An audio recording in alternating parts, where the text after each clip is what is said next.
O estoque de sangue do Hemocentro de São Paulo e do IBCC Oncologia atingiram seu nível crítico. E o Brasil desperdiça hoje 18 milhões de litros de sangue por ano por puro preconceito. A gente precisa falar sobre isso.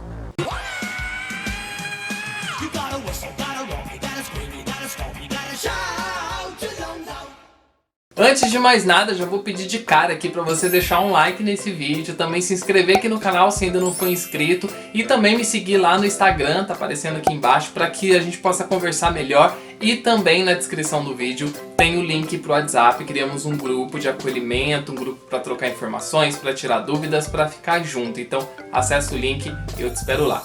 Bora pro vídeo. Para que a gente entenda um pouco mais sobre essa restrição de doação de sangue pela população LGBTQIA+, vamos voltar um pouquinho na história. Em 1980, quando tivemos uma das maiores epidemias causadas pelo vírus da AIDS, a população mais atingida era de homossexuais.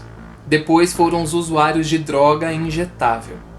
Dessa forma, essas populações foram colocadas nos chamados grupos de risco. E esse conceito foi substituído pelo conceito comportamento de risco. Então, antigamente, lá em 1980, quando nem se existia um teste, isso era usado como parâmetro para dizer se a pessoa podia ou não ser uma doadora de sangue. Nós vivíamos o auge da epidemia e a população mais atingida, como eu disse, era a população de homens gays. Dessa forma, esses homens, quando iam doar sangue, logo eram barrados, porque se era uma infecção que atingia mais a população de homens gays, então eles não poderiam doar porque o sangue deles poderia estar contaminado. E essa restrição nos dias de hoje não faz mais sentido algum, até mesmo porque hoje temos o teste. Ah, Drill, mas esse homem gay pode ter tido uma relação sexual, uma exposição de risco há 2, 3 dias atrás e ainda não constar no teste, não é mesmo? Sim, exatamente. Assim como um homem hétero, bem-sucedido, casado, pai de família, assim como uma mulher bem-sucedida, mãe de família, casada ou solteira, enfim, qualquer pessoa também pode ter há 2, 3 dias atrás ter tido uma relação, uma exposição de risco. Então, a orientação sexual não diz respeito ao comportamento sexual de cada indivíduo. A janela imunológica da infecção pelo vírus HIV ela vai de 2 semanas até 120 dias no máximo, e isso para qualquer gênero ou qualquer orientação sexual. De acordo com a ONU, para se alcançar índices ideais é preciso que 3 a 5% da população de um país seja doadora. Porém, no Brasil, apenas 1,6% da população é doadora de sangue, segundo os dados do Ministério da Saúde. E esse número ele seria muito maior se não fosse por apenas um detalhe.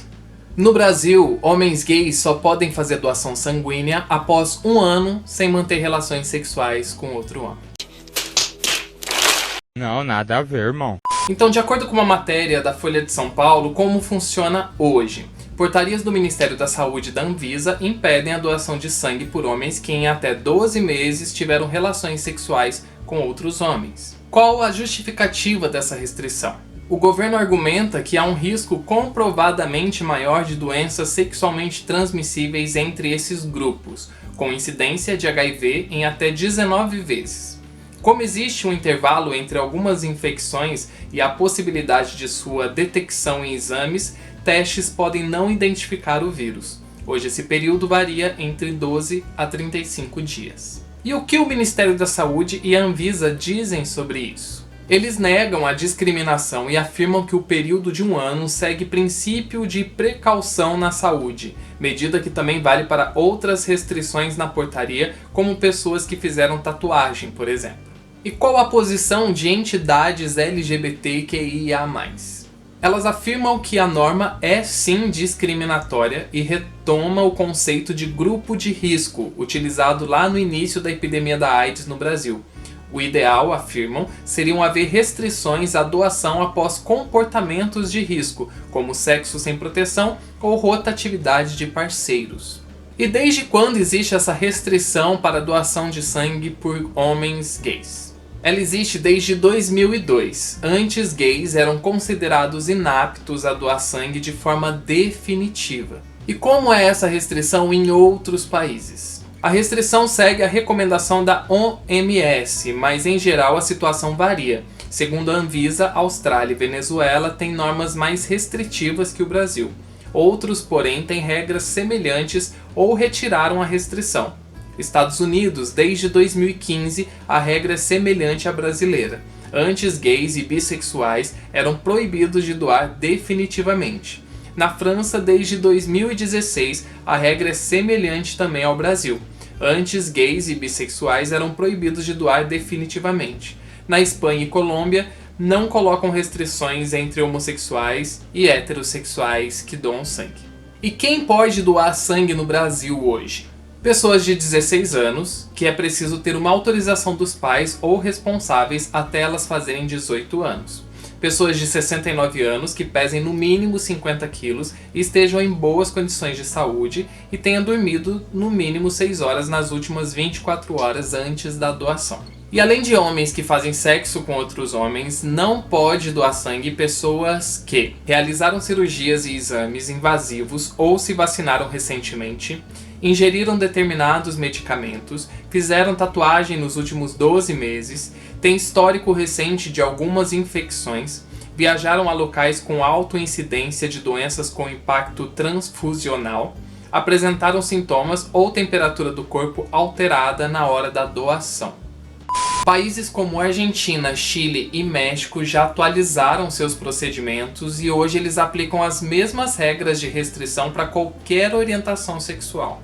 Nessa última semana, o STF retomou a votação que iniciou lá em 2017 e até hoje não tinha sido aprovada para que eles consigam derrubar essas restrições. Dos 11 ministros, 6 votaram contra essas restrições, ou seja, temos a maioria. Então agora é aguardar para que definitivamente a gente consiga derrubar essas restrições preconceituosas e que dessa forma a gente consiga salvar mais vidas. Então, como eu falei no início, os bancos de sangue estão num estado crítico. Então não deixe de doar. Se você é um doador de sangue, entre no site que eu vou deixar aqui na descrição, onde você pode encontrar os lugares mais próximos de você para você ir fazer a sua doação. E eu garanto que com isso você vai salvar muita gente, ainda mais no meio disso tudo que a gente está vivendo nesse momento. Deixa aqui nos comentários o que você acha disso tudo, se você concorda, se você não concorda com essas restrições, com tudo isso aí que existe há tantos anos. E se você gostou desse vídeo, deixa um like, também se inscreve aqui no canal, também compartilhe com todo mundo. E até o próximo, aquela beija, tchau!